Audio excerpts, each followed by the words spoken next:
সাহাবায়ে কেরাম নবীকে কেমন ভালোবাসতেন, জীবনের চাইতেও বেশি ভালোবাসতেন, জানের চাইতেও বেশি ভালোবাসতেন।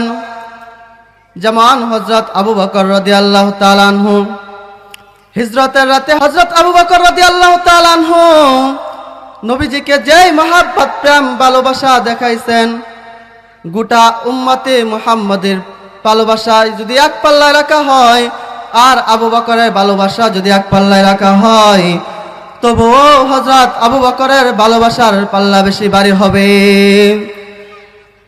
আল্লাহর রাসূল সাল্লাল্লাহু আলাইহি ওয়াসাল্লাম হিজরতের পূর্বে হযরত আবু বকরকে জানায়া দিলেন, ও আবু বকর, হিজরতের সময় আপনাকে আমার সাথে যাইতে হবে।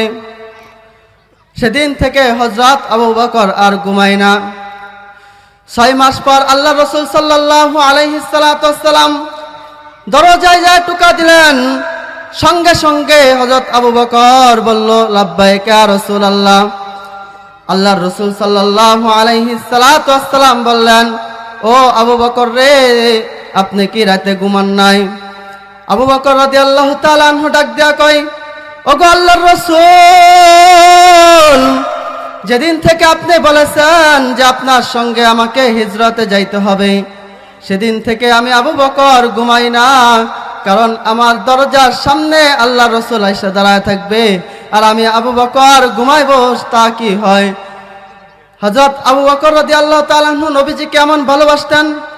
শুধু তাই নয়, হযরত আবু বকর রাদিয়াল্লাহু তাআলা আনহু এবং আল্লাহর রাসূল রাস্তা দিয়ে হাঁটতেছেন। একবার আবু বকর রাদিয়াল্লাহু তাআলা আনহু ডানে তাকায়, আবার বাম দিকে যায়, আবার সামনে যায়, আবার পিছনে যায়।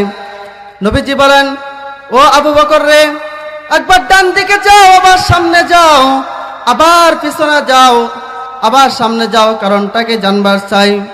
হযরত আবু বকর রাদিয়াল্লাহু তাআলা আনহু ডাক দিয়া কয়, ওগো আল্লাহর রাসূল, আমার বড় ভয় হয় আমি যখন সামনে যাই, মনটা যদি কেমন কয় না জানি পিছন দিক দিয়া শত্রু আক্রমণ করবে। আবার যখন বামে যাই, মনটা যদি কেমন কয় না জানি বাম দিক দিয়া শত্রু আক্রমণ করবে। আবার যখন ডানে যাই, মনটা যদি কেমন কয় না জানি শত্রু ডান দিক দিয়ে আক্রমণ করবে।